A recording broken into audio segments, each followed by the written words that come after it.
আপনি কখনো তিথি এবং আলভিকে কি একসঙ্গে রুমের মধ্যে কিংবা কোথাও দেখার চেষ্টা করছেন?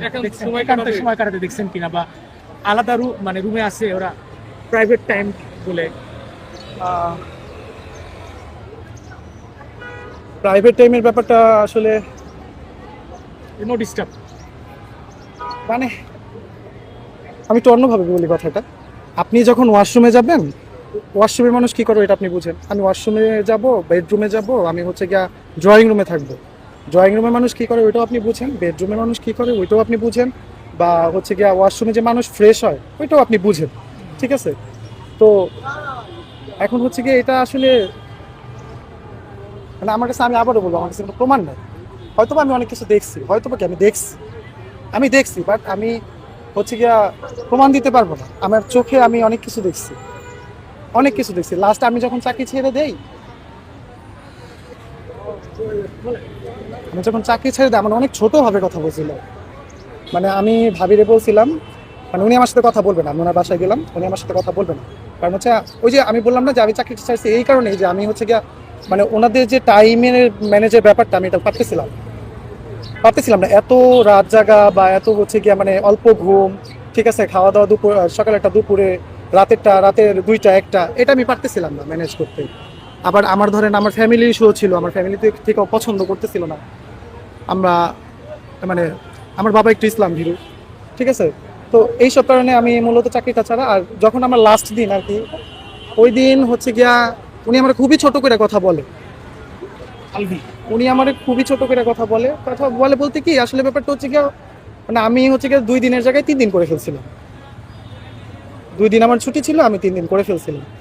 তো এটা নিয়ে উনি প্রচন্ড পরিমাণ রাগে। এখন সেটা সে আমাকে ছোট ভাই হিসেবে দেখে, সেই জায়গাটা থেকে রাগ করছে, নাকি হচ্ছে গিয়া অন্য কোনো কারণে রাগ করছে ওইটা আমি জানি না।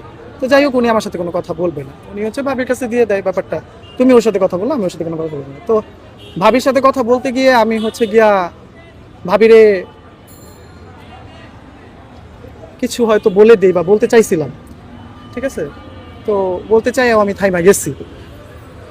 আর তখন হচ্ছে গিয়ে হয়তো বা দুইজনের মাঝখানে কথা হয়েছে। তো ওই সময়টায় দেখা গেছে এমন একটা সিদ্ধান্তে আইসা পড়ছি যে তাইলে ভাই এক কাজ করেন, মাসের এখনো 10 দিন আছে, আমি হচ্ছে 1 তারিখ থেকে আসবো না, আপনি একটা লোক দেখানে। আচ্ছা ঠিক আছে। ওই সময়টা থেকে আমার যে কি পরিমাণ প্যারা দিছে, কি পরিমাণ মেন্টাল টর্চার যে করছে গাড়ির মধ্যে যাওয়া আসা, মানে আসলে ওইটা বলতে গেলে অনেক সময় লাগে দেবো। আমার মনে হয় এত সময় আপনাদের কাছে নাই। মানে আলভি টর্চার করতে মানে কারে কি করতে আমি জানি না, বাট ওই সময়টাতে আমি খুব মেন্টাল টর্চার হয়েছি। উনি আসলে ওনার জন্য হয়তো ব্যাপারটা স্বাভাবিক ছিল, হয়তো ওনার জন্য স্বাভাবিক ছিল, উনি হয়তো এরকম, বাট আমার জন্য খুব মেন্টাল টর্চার হয়েছে ব্যাপারটা। ঠিক আছে, মানে মানুষকে কত পরিমাণ ছোট করে কথা বলা যায় সেবারে আমি সেটা সেদিন দেখলাম। আমি সেদিন সেটা দেখছি যে মানুষকে কত পরিমাণ মানুষ ছাড়া অন্য কোনো মেয়ের সাথে রিলেশন ছিল এটা দেখেছি। লুতুপুতু সবার সাথেই ছিল। যখন আপনার সামনে খাবার থাকবে, আপনি যদি ক্ষুধার্ত থাকেন, সবাই তো আর ক্ষুধার্ত না। ধরেন আপনি ঘরের খাবার খাইয়ে আসছেন, ঘরের খাবার খাইয়ে আসলে তখন আপনি হচ্ছে বাইরের খাবার আপনার মানে ইচ্ছা করবে না বা মনোযোগ যাবে না বাইরের খাবারের দিকে, ঠিক আছে। তো ওনার যদি কেউ ক্ষুধার্ত থাকে, কোনো মানে একটু অন্যরকমই ছিল আর কি বলবো আর কি। এটা হচ্ছে এক একজনের পার্সোনালিটি। এখন ব্যাপারটা হচ্ছে গিয়া যে ওইগুলো এরকম ভাবে খেয়াল করি না, কিন্তু একটু বেশি ঘনিষ্ঠতা দেখাইতো বাকি এরকম একটা মনোভাব ছিল। সবার সাথে সবার ভালো সম্পর্ক, বা আপনার হচ্ছে মেয়েদের সাথে ভালো সম্পর্ক, ওই ব্যাপারটা বলুন কি, ওই ব্যাপারটা আসলে যা বলবেন খোলাখুলি বলতে কি, মানে এটা সবার সাথেই উনি একই রকম সম্পর্কেই ছিল, ঠিক আছে। মেয়েদের সাথে বলতে কি, এখন হয় কি একসাথে থাকলে বন্ধু বান্ধব হোক বা কলিগ হোক, দেখা গেছে মানে ভালো সম্পর্ক থাকে। আর হচ্ছে ওই যে অন্য কিছু আপনারা মিন করতেছেন কিনা আমি জানি না, হ্যাঁ একটু এরকম স্বভাব ছিল আমার। এটা আমি এক্স্যাক্টলি শিওর করে বলতে পারতেছি না, কিন্তু ছিল একটু ঘষাঘষি। আমি বছর না, আমি 8 মাস ওনার সাথে ছিলাম। 2023 সালে জুলাই পর্যন্ত আমি ওনার সাথে ছিলাম। তখন তো তিথির সাথে সম্পর্ক ছিল। হ্যাঁ, একটা সময় গিয়া আমার চাকরিতে জয়েন করার কিছুদিন পর গিয়ে আমি বুঝতে পারছি। কি বুঝতে পারলেন? কি যে তিথি আপুর সাথে ওনার একটা সম্পর্ক আছে বাকি। আর কি দেখে বুঝতে পারলাম বলতে ব্যাপারটা যে সেটে তো যাই কাজ করতে, হ্যাঁ সেটে কাজ করতে যাই, এই সেটে তো অন্য নায়িকারাও থাকে, এক একদিন এক এক নায়িকার সাথে কাজ করা হয়, বা অন্যান্য অভিনয় শিল্পীরাও আছে। তো আমি হচ্ছে হিরোর অ্যাসিস্ট্যান্ট, বা ওনার অ্যাসিস্ট্যান্ট। আমি যে ট্রিটটা দিব বা আমার যে সেবাটা থাকবে সেটা ওনার জন্যই থাকবে। আমি কেন অন্য একজনের জন্য এক্সট্রা একটা ট্রিট দিতে যাবো? আর এটা সবাই মানে আমার মনে হয় মোটামুটি ওনার পরিচিত সবাই জানে ওনাকে একটা আলাদা ট্রিট দিতে হবে। আর কথা হচ্ছে কি যে এইখানে আমরা যে 5 জন আছি, এই 5 জনের মধ্যে সবার সাথে আমার ভালো সম্পর্ক। এখন হচ্ছে গিয়ে একজনের সাথে আমার ঘনিষ্ঠতা বেশি, বা একজনের সাথে বা আমার দেখা গেছে একটু বেশি ভালো সম্পর্ক। তো ওইটা কেমন ভালো সম্পর্ক আপনারা কি বুঝবেন না? আপনারা যারা বুঝদার তারা কি বুঝবেন না যে এটা কেমন ভালো সম্পর্ক? আপনি কেন ছেড়ে দিলেন? আমার চাকরি ছেড়ে দেওয়ার ব্যাপারটা হচ্ছে গিয়া মানে এখানে তো টুকটাক অনেক কারণই আছে। যেমন ধরেন মানে একটা সময় গিয়ে মূল কারণ হচ্ছে একটা সময় গিয়ে মানে একদম পুরা মানে থাকে না যে কারোর উপর একবারে বেশি নির্ভর হয়ে যাওয়া, ঠিক আছে? ওরকম হয়ে গেছিল যে ওনার ফ্যামিলিরও কিছু ব্যাপার দেখতে হইতো, ওনার ব্যাপারও দেখতে হইতো। মূল কারণ হচ্ছে কি মানে আমার অধিক সময় যেত ওনার সাথে। এত সময় দিয়ে আসলে আমার মনে হয় ঘুম টুম খাওয়া দাওয়া ঠিক না রাইখা আসলে কোনো কিছু করা যায় না বা কুলানো যায় না। আমার মূল সমস্যা ছিল এটাই, ওনার সাথে চাকরি ওনার ওখান থেকে চলে আসা। আচ্ছা, এবং পিকরা আপুকে কেমন দেখছেন আপনি 8 মাস? অনেক ভালো মানুষ, জেদটা একটু বেশি, অনেক ভালো মানুষ। আর হচ্ছে গিয়া আপনার যেটা সত্যি বলার সাহস ছিল। ওই যে আছে না একটা জিনিস যে আপনার সাথে আমার ভালো সম্পর্ক, এর জন্য আপনার সত্যিটা আমি ছাইড়া দিলাম, এই ধরনের ছিল না। সত্যিটা সত্যি। আর এমনিতে আবার অনেক নরম মনের মানুষ, যতটুকু যাকে করা লাগে, যতটুকু যেভাবে হেল্প করা যায় করতো না। আচ্ছা, অনেকে প্রশ্ন করেছে বা প্রশ্ন উঠেছে যে আরবির যে অফিসটা আছে ওইখানে নাকি সে মাদক সেবন করতো, জিনিসটা কি আসলে কিরকম বা চোখে পড়ছে কিনা আসলে? আসলে ব্যাপারটা হচ্ছে গিয়া যে আড্ডা চলতো প্রচুর, এখানে প্রচুর আড্ডা চলতো।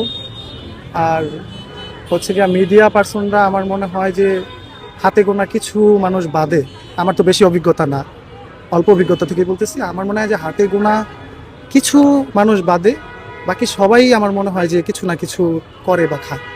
আমার মনে হয়, এটা আমার ব্যক্তিগত ধারণা থেকে আমি বলতেছি।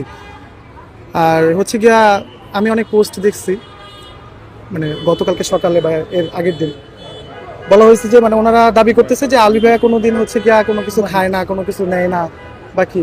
মানে আমি যদি বলি কি মানে আমি বলবো, উনি তো আপনার ধরেন মানে কোনো কিছু খাওয়া ছাড়া ক্যামেরার সামনে যাইতে পারতো না, কে?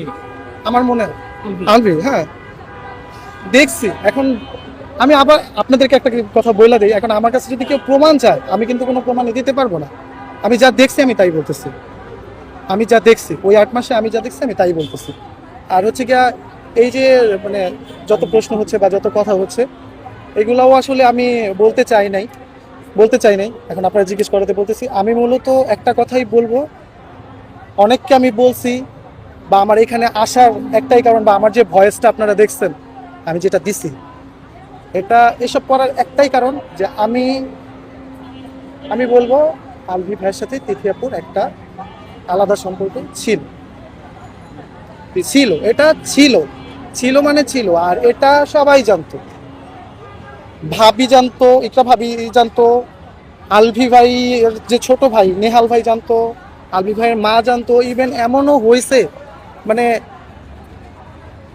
মানে এটা নিয়ে আলভি ভাইয়ের মাও দেখা গেছে কথা বলছে, ইকরা ভাবিরে বুঝাইছে বা ইকরা ভাবিরে বলছে তুমি এইভাবে করো ওইভাবে করো, দেখো ঠিক হয় কি না বাকি।